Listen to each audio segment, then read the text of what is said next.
สบายดีหลานมีชื่อว่านางสุนิสาศรีหาวงศ์ และมีชื่อว่าทวีส่งวันนี้พวกเราสองคนจะมาอธิบายเกี่ยวกับการลบมาติดซึ่งจะเป็นอะไรนั้นขอเชิญไปเบิ่งกันเลยบทเลขที่นำมาอธิบายแม่นให้มาติด a เท่ากับ3 1 ลบ 1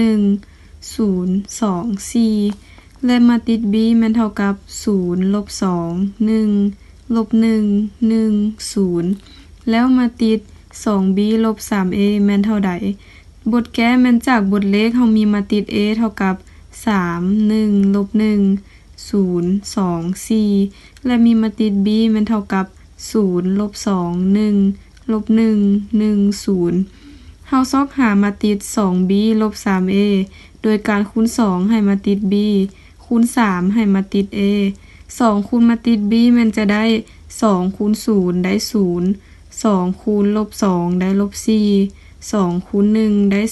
2 2คูณลบ1ได้ลบ2 2คูณ1ได้2 2คูณ0ได้0คูณ3ให้มาติด a มันจะได้3คูณ3ได้9 3คูณ1ได้3 3คูณลบ1ได้ลบ3 3คูณ0ได้0 3คูณ2ได้6 3คูณ4ได้12หลังจากนั้นแม่นนำทั้ง2มาติดที่ได้มาลบกันวิธีการลบมันจะลบตามเทื่อละตำแหน่งก็คือ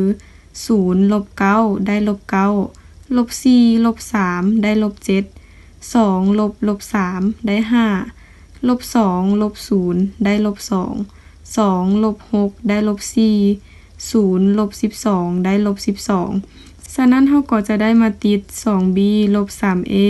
แม่นเท่ากับลบ9ลบ7 5ลบ2ลบ4ลบ12